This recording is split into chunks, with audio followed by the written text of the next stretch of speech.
إن الحمد لله نحمده ونستعينه ونستغفره ونعوذ بالله من شرور أنفسنا ومن سيئات أعمالنا. إنه من يهده الله فلا مضل له ومن يضلل فلا هادي له، وأشهد أن لا إله إلا الله وحده لا شريك له، وأشهد أن محمدا عبده ورسوله.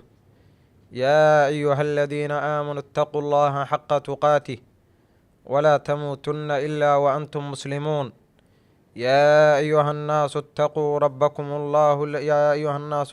ربكم الذي خلقكم من نفس واحدة وخلق منها زوجها وبث منهما رجالا كثيرا ونساء، واتقوا الله الذي تساءلون به والأرحام إن الله كان عليكم رقيبا. يا أيها الذين آمنوا اتقوا الله وقولوا قولا سديدا يصلح لكم أعمالكم ويغفر لكم ذنوبكم، ومن يطع الله ورسوله فقد فاز فوزا عظيما.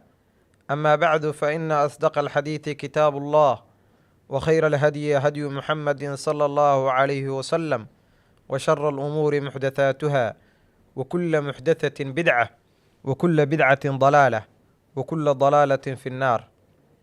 أما بعد، أعاذني الله وأجارني الله مني وإياكم. أما بعد، أيها الإخوة والأخوات، فموضوع كلمتنا إنه وحي كصابسان تهي التحذير من الغفلة وذكر أسبابها وعلاجها. وحي كصابسان تهي موضوع كلمة إنه غفلة إن لقد دكتوناده لموق يهي إلهي سبحانه وتعالى إيا مالنتا آخره iyo asbaabteeda inaan ka dheeraadno, asbaabta keenaysa khaflada iyo daawadeeda iyo cilaajkeeda inaan sheego ayaan rajaynayaa. ama saddexdaas ayay ka kooban tahay. alghafla walaalayaal, alghafla waa sifatun madmuuma alatii damaha allahu warasuulah. waa sifo aad iyo aad u xun oo ilaahay subxaanahu wa tacaala iyo rasuulkiisu ay dhaleeceeyeen. allah subxaanahu wa tacaala wuxuu noo sheegay khafladu inay ka mid tahay min sifaati alkufaar waalmunaafiqiin, tilmaamaha ay ku tilmaaman yihiin gaalada iyo munaafiqiinta. ilaahay subxaanahu wa tacaala wuxuu nagu sheegay fii qur'aanih asagoo ka warramaya gaalada: yaclamuuna daahiran min alxayaati addunyaa wahum can alaakhirati hum gaafiluun. waxay fiirinayaan oo ay eegayaan gaaladu daahirka, yaclamuuna daahiran min alxayaati addunyaa, adduunyada daahirkeeda iyo daldhalaalkeeda iyo qaruurkeeda ayay fiirinayaan. wahum can alaakhirati hum gaafiluun, aakhiro way moog yihiin oo way ka dheeraadeen oo way rumay diideen oo way inkireen oo way moog yihiin. ilaahay subxaanahu wa tacaala wuxuu ku leeyahay fii qur'aanihi alkariim isagoo tilmaamaya in ay ka mid tahay min sifaati almunaafiqiin. wuxuu leeyahay: waidaa qaamuu ila asalaati qaamuu kusaala yuraa'uuna annaasa walaa yadkuruuna allaha ilaa qaliila.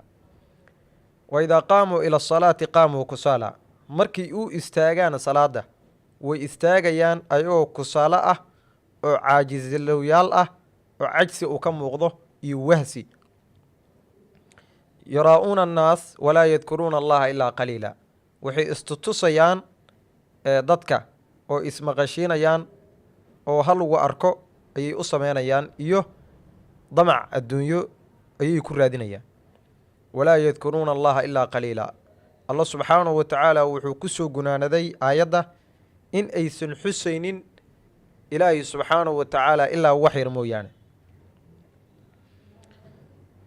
walaalayaal, ilaahay subxaanahu wa tacaala wuxuu ka reebay khaflada oo uu ka nahiyey rasuulkiisa muxamed sala allahu calayhi wasalam.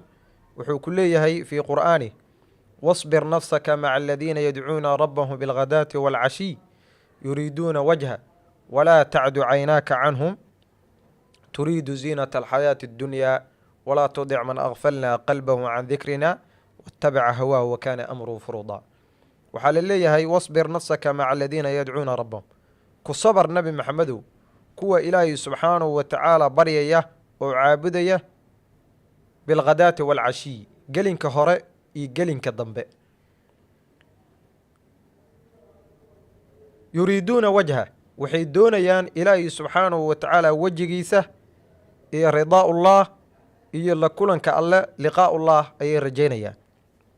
walaa tacdu caynaaka canhum turiidu ziinata alxayaati addunyaa, ha ka leexin indhahaaga oo ha ka wareejin oo ha ka dadbin oo ha ka tegin raadin aa raadinaysid nolosha adduunyo ee hooseysa. walaa tudic man aqfalnaa qalbahu can dikrinaa, ha adeecin dad aan xirnay qalbigooda oo aan ka xirnay ilaahay subxaanahu wa tacaala raxmaddiisa iyo la kulankiisa iyo raalli ahaanshaha alle aan ka xirnay. ilaahay subxaanahu wa tacaala wuxuu ku leeyahay nabigiisa ha adeecin. wattabaca hawaahu wa kaana amruhu furuda, oo raacay hawadiisa, dad hawadooda raacday oo aan ka teednay oo aan ka xirnay in ay ilaahay subxaanahu wa tacaala rumeeyaan, ha raacin oo ha adeecin oo yacni ha u sheekeen oo ha la socon waayo macnaheedu. oo la sabar kuwa ilaahay subxaanahu wa tacaala gelinka hore iyo gelinka dambe ilaahay caabudaya oo ilaahay tuugaya oo baryaya oo ka baryaya ilaahay inuu dembi dhaafo, ilaahay u naxariisto, ilaahay naxariistiisa iyo jannadiisa wanaagsan uu ku waariyo oo siiyo. walaalayaal ayuha alikhwa, ilaahay subxaanahu wa tacaala wuxuuna leeyahay qur'aankiisa ina aladiina laa yarjuuna liqaa'ana waraduu bilxayaati addunya wadma'anuu biha waladiina hum can aayaatina gaafiluun ulaa'ika ma'waahum annaaru bima kaanuu yagsibuun. kuwa aan rajaynaynin ilaahay subxaanahu wa tacaala la kulankiisa, waraduu bilxayaati addunyaa, ku raali noqday nolosha hooseysa, ku xasilay, wadma'anuu biha waladiina hum can aayaatina gaafiluun, waxay moog yihiin aayaadkeenna oo ilaahay subxaanahu wa tacaala aayaadkiisa ayay moog yihiin. ilaahay wuxuu ugu hanjabay uu ugu goodiyey ulaa'ika ma'waahum annaaru bimaa kaanuu yagsibuun. kuwaas sidaasi u dhaqmaya oo dhaqankaasi la imaanaya, ilaahay wuxuu yidhi subxaanahu wa tacaala hoygoodu iyo meesha ay ku hoyanayaan waa jahannaba. bimaa kaanuu yagsibuun, sababtu waxaa weeye waa waxay kasbadeen ay soo shaqaysteen. ilaahay subxaanahu wa tacaala cidna ma dulmiyo, ilaahay cidna ma dulmiyo. dulmigu alla subxaanahu wa tacaala waa ka xaaraam, laakiin qolo walbaa iyo waxay soo shaqaysatay ayuu ku jazaynayaa oo ka abaalmarinayaa alla subxaanahu wa tacaala.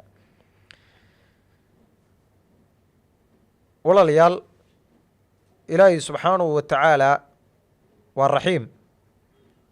addoommadiisa kuwa sameeya macsida iyo dunuubta waxaa la arkaa in maadaama khaflo ay ku jiraan oo khaflo ay moog yihiin dikriga alle iyo alla subxaanahu wa tacaala la kulankiisa, waxaa mumkin ah inuu ilaahay teeda qalbigooda uu xiro oo ka teedo can dikri illaah. alla subxaanahu wa tacaala wuxuu leeyahay ulaa'ika aladiina dabaca allahu calaa quluubihim wa samcihim wa absaarihim wa ulaa'ika hum alghaafiluun. kuwaasi sidaa u dhaqmaya oo alle dikrigiisa moog waa gaalada iyo kuwa lamidka ah oo munaafiqiinta oo alle xuskiisa iyo dikriga alle moog. alla subxaanahu wa tacaala wuxuu leeyahay dabaca allahu calaa quluubihim wa samcihim, ilaahay wuxuu daboolay qalbigooda iyo maqalkooda iyo araggooda ayuu daboolayaa. wa ulaa'ika hum alghaafiluun, waana kuwo moog ilaahay subxaanahu wa tacaala. rawaa muslimu fi saxiixi min xadiidi cabdillaahi bni cumar wa abi hurayrata radia allahu canhu ana nabiya sala allahu calayhi wasalama qaal anahuma samica rasuula allahi sala allahu calayhi wasalama qaal layantahiyanna aqwaamu can wadcihim aljumucaat aw layakhtimana allahu calaa quluubihim huma layakuunanna min alghaafiliin. sida uu warinayo abu hurayra iyo cabdillaahi bni cumar, waa laba saxaabi oo aad iyo aad u fadaa'il badan. nabiga calayhi salaatu wasalaam waxay ka wariyeen oo ay ka maqleen nabiga calayhi salaatu wasalaam oo dhahaya layantahiyanna aqwaamun can wadcihim aljumucaat qolo way ka reebtoobaysaa ka tegitaanka ay ka tegayaan iyo kadibdhaca ay ka dibdhacayaan xaadiritaanka maalinta jimcada iyo khudbada ama ow layaktimana allahu calaa quluubihim haddii aysan ka reebtoomin oo aysan ka harin waxaa waaye allah subxaanahu wa tacaala waxaa uu ku samaynayaa calaa quluubihim layaktimana allahu calaa quluubihim quluubtooda ayuu xiraya oo daboolaya ilaa qofkii ilaahay subxaanahu wa tacaala uu cudur daaray oo markaasi khudbadii aan imaan karin dadka imaan kara khudbada oo soo xaadiri kara oo caafimaadkooda ilaahay u dhammaystiray haddii ay ka reebtoomaan oo ay ka haraan oo kadib dhacaan ilaahay subxaanahu wa tacaala wuxuu ugu goodiyey in quluubtooda uu teedayo qodobka labaad oon rabo walaalayaal inaan ka hadlo oo ciwaankeenna ku jiray waxaa waaye waa asbaabulghafla khaflada asbaabteedu maxay tahay asbaabulghafla waxaa ka mid a way badan tahay aada iyo aad bay u dheer tahay laakiin waxaan ka soo koobaynaa waa soo koobayaa maadaama ay jalsadu ay aada u koobantay insha allah waxaa ka mid a alinqidaac can ziyaarati alqubuur waddaari alaakhira ka tegitaanka ama ka go-idda laga go-ayo inaan la xasuusan maalinta qiyaamo iyo qubuurta iyo dadka amwaadda inaan la ziyaaran maadaama ay na xasuusinayaan qiyaamihii iyo maalintii qiyaamo allah subxaanahu wa tacaala wuxuu leeyahay fii qur'aani alkariim alhaakum attakaathur xataa zurtum almaqaabir waxaa ina mashquuliyey attakaathur kala badsi iyo iskugufaan aa iskugu faanaysiin hantida iyo maalka allah subxaanahu wa tacaala wuxuu leeyahay xataa zurtum almaqaabir ilaa ay idin soo ziyaaratay qubuurtii ay idin soo ziyaaratay alimaam ibnu kathiir caleyh raxmat ullah fii tafsiiri hadihi alaaya qowluhu alhaakum attakaathur isagoo macneynaya xataa zurtum almaqaabir wuxuu leeyahay ashqalakum xuba addunyaa wa naciimaha wa zahratiha can dalabi alaakhira wa ibtigaa'iha wa tamaadaa bikum dalik xataa jaa'akum almowt wa zurtum almaqaabir wa sirtum min ahliha waxaa idin mashquuliyey xuba adunyaa adduunyada dhaldhalaalkeed wa naciimaha wa zahratiha iyo dhaldhalaalkeed iyo ubaxa adduunyada ayaa idin mashquuliyey wabtiqaa'iha watamaadaa bikum dalik xataa jaa'akum almowt iyo dalbidda aad dalbaysaan ilaa uu idin yimid mowdkii iyo geeridii ilaa ay idin timid wasirtum min ahlihaa wazurtum almaqaabir wasirtum min ahliha aayadahan ayuu macneynayaa wuxuu leeyahay wazurtum almaqaabir wasirtum min ahliha qubuurtii ayaa idin soo ziyaaratay kadibna waa ka mid noqoteen ehelkii qubuurta waana laa shaka in laga mid noqonayo dad ahlu qubuura inaan dhammaanteed noqonayno walaalayaal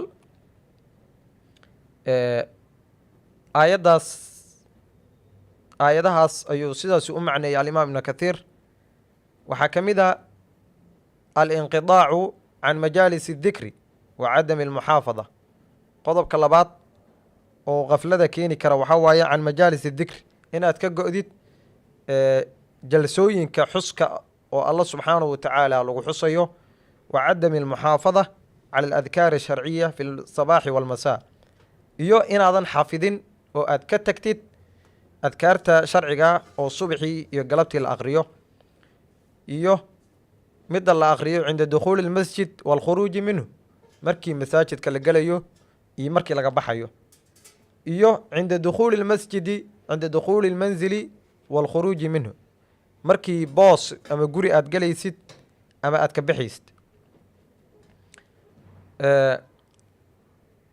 waxaa ka mid a inaad ka haajirtid hijru salaati aljamaaca qodobka saddexaad oo ka mid a waxaa waaye khaflada oo keenaya inaa ilaahay subxaanahu wa tacaala moogaatid oo aad ka dheeraatid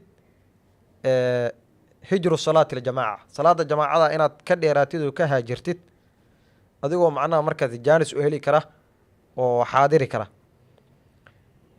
iyo waxaa ka mid a hijru qiraa'ati alqur'aan qur'aanka akhrintiis inaad ka tagtid oo aad ka haajirtid adigoo mar walbaa waqti u haysta.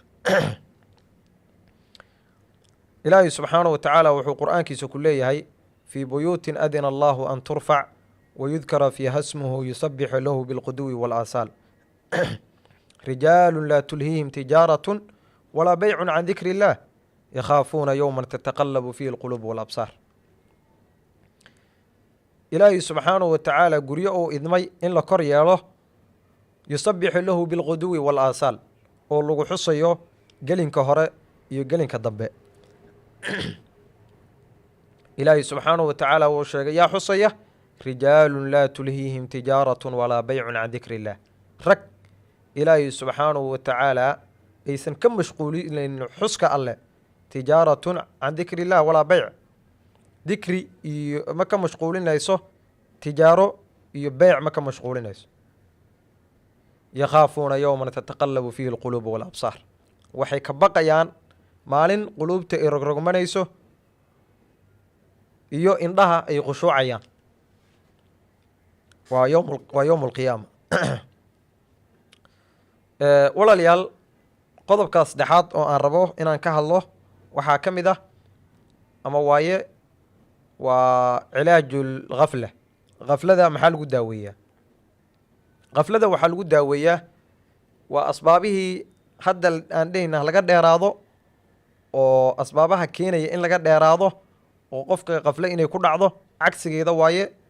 waxa weye kow alla subxaanahu wa tacaala inuu qofka qur'aankiisa aqriyo, qiraa'atu lqur'aan bitadabur, qofka inuu alla qur'aankiisa aqriyo isagoo ku tadaburaya. waxaa ka mid ah inuu ilaaliyo salaata jamaacada oo xaadiro. waxaa ka mid ah in qofka qubuurta u ziyaarto. nabiga calayhi salaatu wasalaam sida uu warinayo oo yacni uu soo saaray akhrajahu muslim wabnu maajah min xadiidi abi hurayrata radia allahu canhu ana nabiya sala allahu calayhi wasalama qaal akhiruu dikra haadimi ladaat, badiya midda macmacaanada jarta xuskeeda ama xasuusteeda inaad badisaan isku daya oo sameeya. yacni almowt waa mowdka iyo geerida ayaa loola jeedaa. warawaa muslimun fii saxiixi min xadiidi abi hurayrata radia allahu canhu ana nabiya sala allahu calayhi wasalam qaal zuuru lqubuur fainaha tudakirukum alaakhira. wuxuu leeyahy nabiga calayhi salaatu wasalaam qubuurta ziyaarta waxay xasuusinaysaa aakhiro, ayay idin xasuusinaysaa. nabiga calayhi salaatu wasalaam sida uu soo saaray alimaam axmed fii musnadih wuxuu leeyahay nabiga calayhi salaatu wasalaam low taclamuuna maa aclam ladaxiktum qaliila walabakaytum kathiira wamaa taladadtum biاnnisaa'i cala alfurushaat wala kharajtum ila asucudaat taj'aruuna ila allah. nabiga calayhi salaatu wasalaam wuxuu leeyahay haddaad ogaa laheedeen waxaan ogahay oo aad garan laheedeen ladaxiktum qaliila wala bakaytum kathiira, wax yar ayaad qosli lahaydeen, in badanna waad ooyi lahaydeen oo waxaa idinka dambeeya oo macnaha ayaad soo xasuuso laheedeen.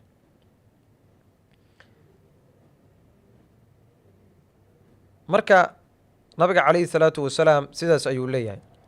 marka walaalayaal, fa yanbagii lilmu'min, qofka maxaa u habboon mu'minka an yakuuna cala isticdaad, qofka inuu diyaar garoobo, uu u diyaar garoobo liliqaa'i rabbi, uu u diyaar garoobo albacth, uu u diyaar garoobo inay ka dambeyso carasaat yowma alqiyaama, uu u diyaar garoobo asiraad walmiisaan, uu u diyaar garoobo xisaabin inay jirto iyo isi soo saarid inuu u diyaar garoobo. haddii aadan u diyaar garoobin waxba uguma duwnid kuwii inkiray inaan la soo saarayn, kuwii yacni beeniyey oo dhahay ma la isi soo saarayo oo isxisaabin ma jirto, oo dhahayay qaaluu tilka idan karatun khaasira idaa kunaa cidaaman nakhira qaaluu tilka idan karatun khaasira, kuwii dhahayay waxba ugama duwnid. sidaas darteed waxa waaye qofkii doonaya inuu badbaado, inuu ka badbaado khaflada, waxaa loo baahan yahay cala isticdaad, inuu u diyaar garoobo ilaahay subxaanahu wa tacaala la kulankiisa. inuusan ku sugnaanin khaflo oo uu ka dheeraado ayaa loo baahan yahay. mowduucu aad iyo aad buu u ballaaran yahay, laakiin in sha allahu tacaala intaas ayaanu ku soo koobaynaa. wa sala allahu calaa nabiyina moxamed wacalaa aalihi wa saxbihi ajmaciin.